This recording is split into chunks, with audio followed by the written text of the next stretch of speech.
અમદાવાદ શહેર ગાયકવાડ પોલીસ સ્ટેશનમાં સ્નેહ મિલન યોજાયું, જેમ ગુનેગારોની ઓળખ પરેડમાં આરોપી પોલીસને પગે લાગી આશીર્વાદ લીધાનો વિડીયો વાયરલ થયો। અમદાવાદ શહેરમાં વધી રહેલા લૂંટફાટ અને હત્યાના ગુનાઓમાં પોલીસની કામગીરી ઉપર અનેક સવાલો ઉઠવા પામે છે, તો બીજી તરફ પોલીસ હપ્તા લઈને ગુનેગારોને છાવરતી હોવાના આક્ષેપો પણ થતા હોય છે। ત્યારે ભગવાન જગન્નાથની 147મી રથયાત્રા પૂર્વે ગાયકવાડ પોલીસ સ્ટેશનમાં ગુનેગારોની ઓળખ પરેડ કરવામાં આવી હતી, જેમાં કેટલાક રીડા આરોપીઓ પોતાના ઘરમાં ફરતા હોય તેવી રીતે આરામથી હરતા ફરતા અને હસી મજાક કરતા જોવા મળ્યા હતા। ગુનેગાર પોલીસને પગે લાગી આશીર્વાદ મેળવતા પણ નજરે પડ્યા હતા, તો બીજી તરફ કેટલાક રીડા આરોપીઓ પોલીસે આપેલી વિવિધ રથયાત્રા ખર્ચ વિશેની પણ વાતો કરતા જોવા મળ્યા હતા।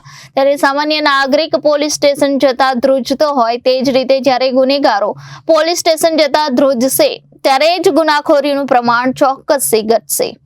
Bureau report, Janadesh news, Ahmedabad.